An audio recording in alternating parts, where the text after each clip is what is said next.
I see you watching me when we're with our friends. It's definitely something in the air. So let's take it from there. 'Cause I know you. สวัสดีครับก็โมโตโมเมนต์นะครับวันนี้เราอยู่กันแถวบ้านคานะครับที่ลานกลางเต็นท์แห่งหนึ่งนะครับแล้วก็ที่นี่เป็นบรรยากาศที่ดีผมดูแลเหมาะที่จะเปลี่ยนบรรยากาศมานั่งคุยกันบ้างนะครับปกติผมจะเห็นผมยืนพูดรีวิวนะครับวันนี้มานั่งคุยกันนะครับกับคันนี้ครับ Kawasaki KLR 650นะครับหรือถ้าเรียกกันภาษาคนรุ่นผมเนี่ยบอกว่า KLR 6 ครึ่งก็แล้วกันนะครับโดยประเภทของ KLR 650เนี่ยพอลองขี่แล้วเนี่ยผมจัดให้มันอยู่ในกลุ่มของ Touring Adventure นะครับแปลว่าเป็น Touring Adventure ที่ในยุคนี้เราจะไม่ค่อยเจอรถแบบนี้นะครับเป็นรถที่ตัดสิ่งเขาเรียกว่าอะไรอะอำนวยความสะดวกสบายหลายๆอย่างตัดเทคโนโลยีหลายๆอย่างออกไปนะครับเพื่อให้จุดเด่นของมันเนี่ยมีความชัดเจนยิ่งขึ้นนะครับ KLR 650ไม่ใช่รถคันแรกของหลายๆคนแน่นอนและก็ไม่ใช่รถคันที่2ด้วยนะครับสำหรับผมเนี่ยเมื่อลองขี่แล้วเนี่ยผมรู้สึกว่ามันเป็นรถสำหรับคนที่ตกผลึกในการขับขี่ตกผลึกในการท่องเที่ยวในระดับหนึ่งแล้วนะครับไม่ต้องถามถึงท็อปสปีดในรีวิวนี้นะครับเพราะว่าผมมองว่ามันเป็นรถสำหรับใช้เดินทางไปเรื่อยๆนะครับสิ่งที่ผมลองในรถคันนี้เจ้าถังน้ำมันความจุ23ลิตรเนี่ยนะครับเติมแก๊ส95เนี่ยยังไงก็มี 5-600 เอาแบบเต็มถังเลยนะถามว่าตอนนี้ผมยังไม่เจอ consumption rate ที่เป๊ะๆนะครับแต่ตอนนี้ผมวิ่งมาประมาณสัก240 โลน้ำมันยังลงไปแค่ครึ่งถัง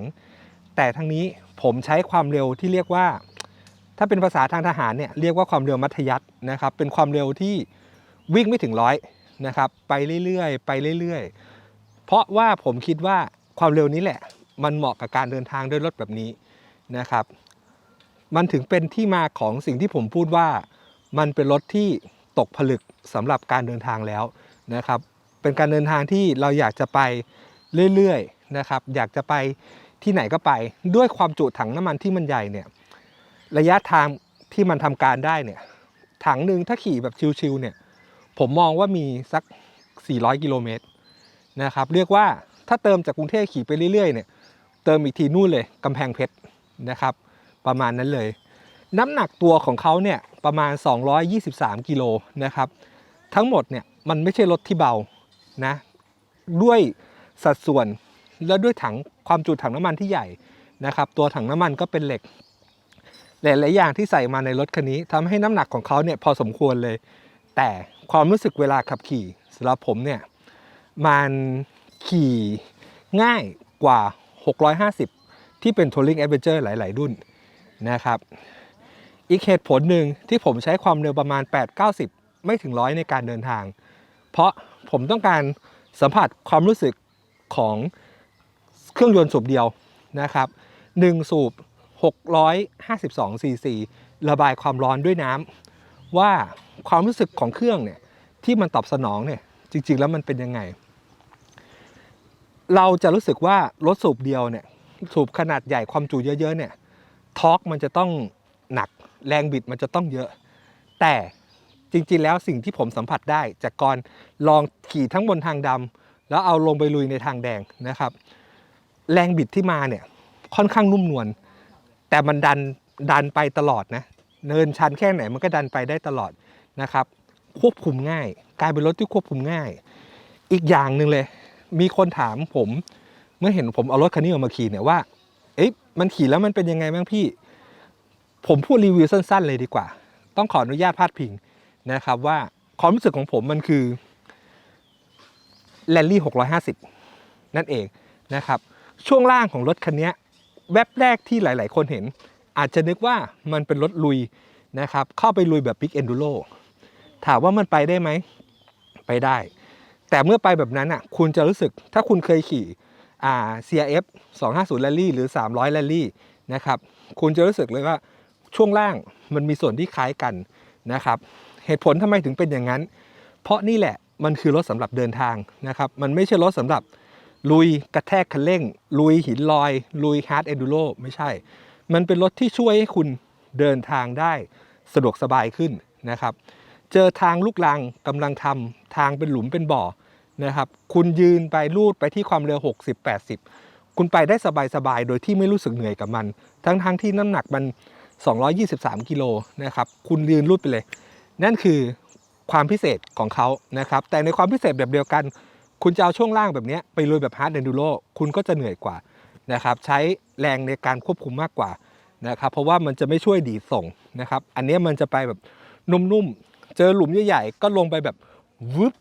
วึบอย่างเงี้ยไปเรื่อยๆนะครับเจอหลุมขนมครกเล็กๆก็ลูบบึบไปเรื่อยๆมันเป็นส่วนผสมในความรู้สึกถ้าผมเทียบกับรถที่ผมเคยขี่นะเหมือนเอาช่วงล่างของแรลลี่กับแวนมารวมกันนะครับ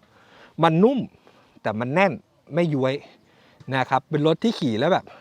บางครั้งเราเจอถนนเป็นคลื่นเนี่ยมันก็จะรู้สึกวึบหน่อยแต่ในความรู้สึกวึบของมันเนี่ยมันอยู่มันไม่รู้สึกว่ามันเสียอาการนะครับนี่เป็นลักษณะพิเศษของ KLR 650ที่ผมไม่เจอในช่วงล่างของรถคันไหนในคลาส6ครึ่งนะครับไม่เจอเลยต้องอยากให้ทำความเข้าใจกันก่อนนะครับสำหรับคนที่อยากจะซื้อรถรุ่นนี้นะครับรถรุ่นนี้ผลิตและประกอบในไทยมาประมาณ20ปีส่งขายทั่วโลกในตัวเจนที่2นะครับสำหรับตัวนี้เป็นเจเนเรชันที่3ที่คาวาซากิเปลี่ยนแปลงด้วยการใส่หัวฉีดเข้ามาให้ก่อนหน้านี้2รุ่นเป็นจ่ายน้ำมันด้วยคาร์บูเรเตอร์นะครับนุ่มนวลขึ้นนะครับแม่นยำขึ้น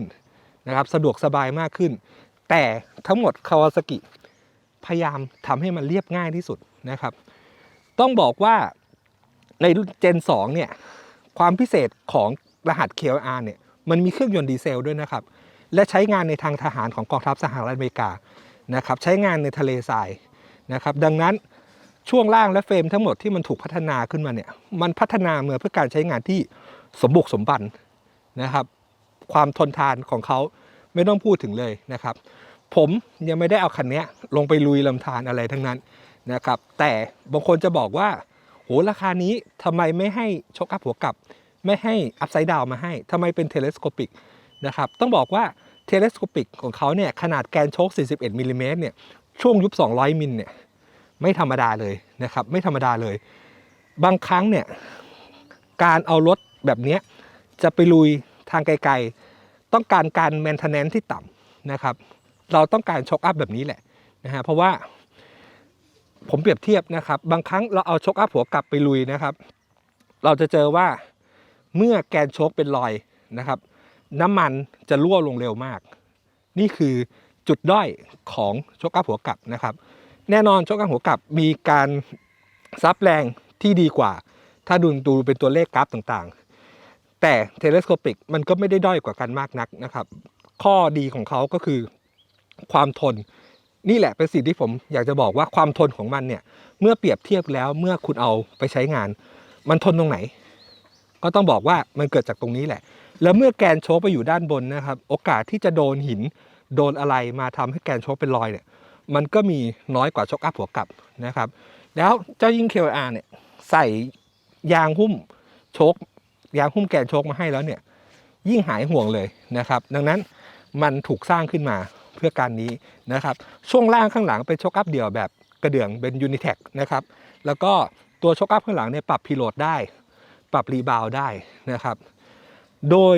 รวมทั้งหมดโครงสร้างของเขาดูแล้วมีความแข็งแรงมากๆนะครับคุณจะบรรทุกของบรรทุกสัมภาระนั่นแหละสิ่งที่เราเห็นจากรถคันนี้ที่หลายๆคนจะเอามาใช้อ้างอิงในการพูดถึงอ้างอิงในการเปรียบเทียบข้อมูลซื้อแน่นอนมันเป็นรถที่คนไทยเนี่ยคนหนึ่งเอาไปใช้เดินทางรอบโลกมาแล้วนะครับดังนั้นมันถูกพิสูจน์มาหลายๆอย่างจนเรียกว่าไงอย่างผมเนี่ยแทบจะไม่ต้องไปรีวิวมันแล้วแหละนะครับแต่ในทางกลับกันต้องบอกว่าถ้ามันไม่ได้ถูกเอาไปลุยรอบโลกมาแล้วด้วยคนไทยที่ชื่อว่าใช้ดอนคิง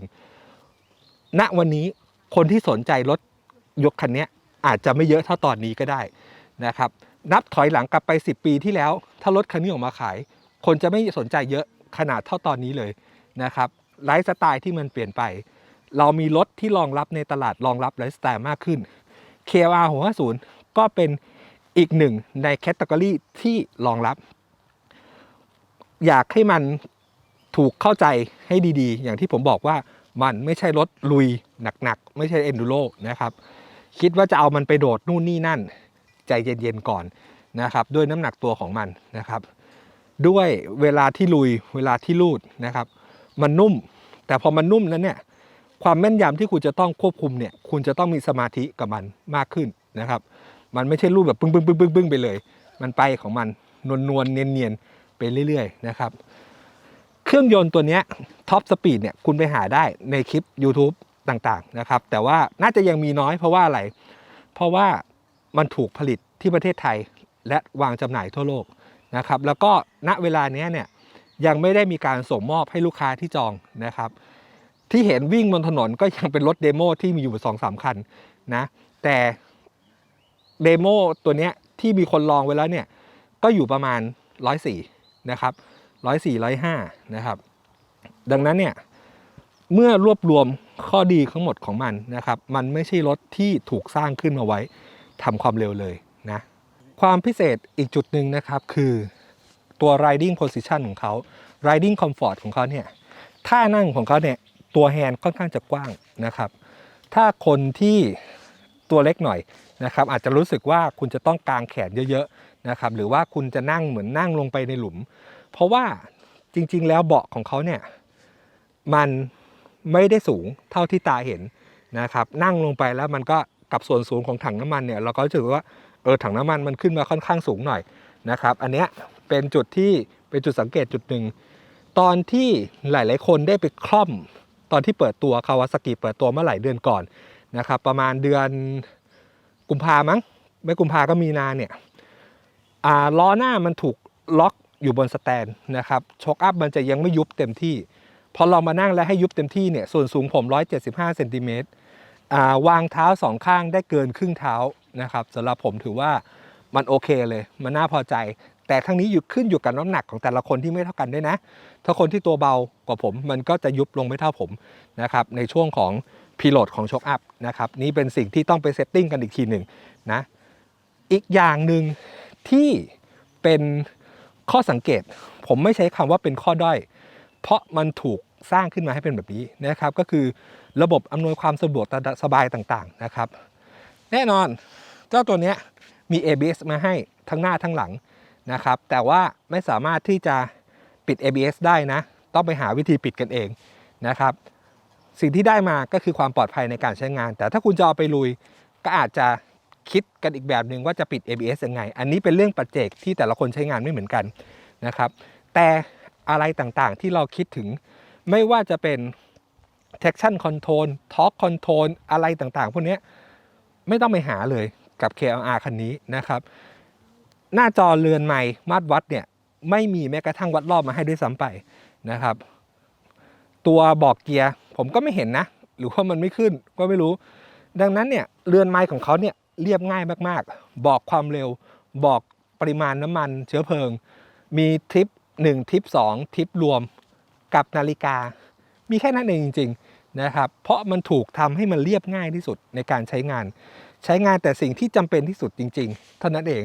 นอกนั้นอื่นๆไอตัวเสียบไฟอะไรเนี่ยคุณสามารถที่จะไปตกแต่งเพิ่มเองได้นะครับดังนั้นมันถูกทำให้เรียบง่ายเพื่อลดคอสหรือว่าอะไรต่างๆในการเมนเทนเนนซ์ลงให้ต่ำที่สุดเมื่อคุณจะต้องใช้เมืองเดินทางระยะไกลตัวนี้หลายๆคนพอมาซื้อมาดูราคาอาจจะรู้สึกว่าทำไมราคาประมาณผมตีกลมๆว่า300,000นะทำไมไม่ได้อันนู้นทำไมไม่ได้อันนี้ทำไมไม่ได้อันนั้นนะครับเพราะมันถูกออกแบบมาด้วยคอนเซปต์ที่ให้มันซิมเพิลที่สุดนะครับใช้งานง่ายที่สุดซ่อมง่ายที่สุดไม่มีอะไรซับซ้อนมากที่สุดนะครับตัดความซับซ้อนตัดเทคโนโลยีออกไปนะครับเหลือแทบจะเป็นเพียวมอเต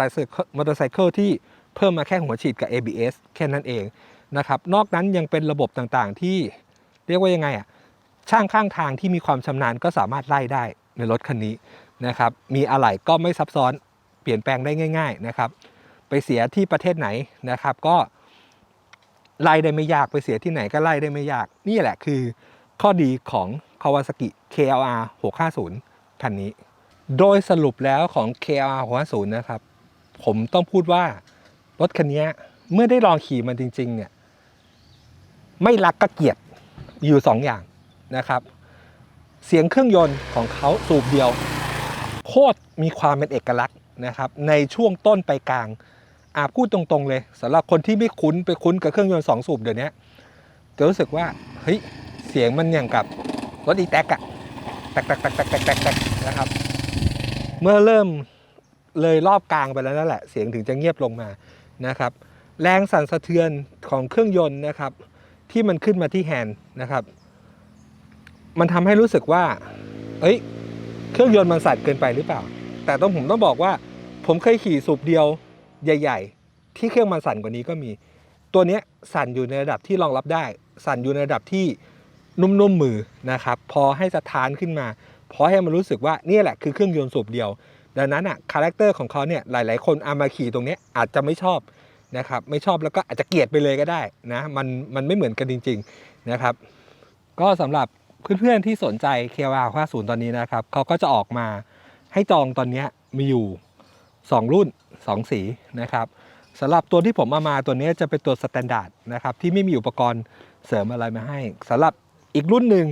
จะมีอุปกรณ์เสริมมาให้ก็จะมี crash bar มีสปอตไลท์นะครับแล้วก็มีแหลกนะฮะแหลกข้างนะแหลกท้ายเนี่ยให้มาตั้งแต่สแตนดาร์ดแล้วนะครับแหลกข้างมาพร้อมกับกล่องพลาสติกด้านข้างไซส์เคสนะครับตัวแหลกท้ายที่ให้มาในรุ่นสแตนดาร์ดเนี่ยก็อย่างที่เห็นนี่เลยนะครับผมวางกระเป๋าวิ่งแบบใช้งานข้างในมีเต็นท์นะครับมีอุปกรณ์สำหรับกางเต็นท์นะครับอยู่ได้หลายคืนนะดังนั้นเราลองใช้งานกันด้วยน้ำหนักบรรทุกจริงๆสำหรับการใช้งานนะครับแต่ว่าถ้ามีโอกาสคราวหน้าเดี๋ยวผมจะลองเอาเซตที่ผมขอเรียกว่าเป็นทัวริงแพ็คกันแล้วกันนะครับมีกล่องข้างแล้วก็มีคนซ้อนลองนั่งไปกางเต็นท์ดูนะครับว่าเมื่อใช้งานแล้วมันเป็นยังไงนะครับแต่ถ้ามีคนซ้อนเนี่ยผมพูดเลยว่าต้องปรับพีโหลดนะครับให้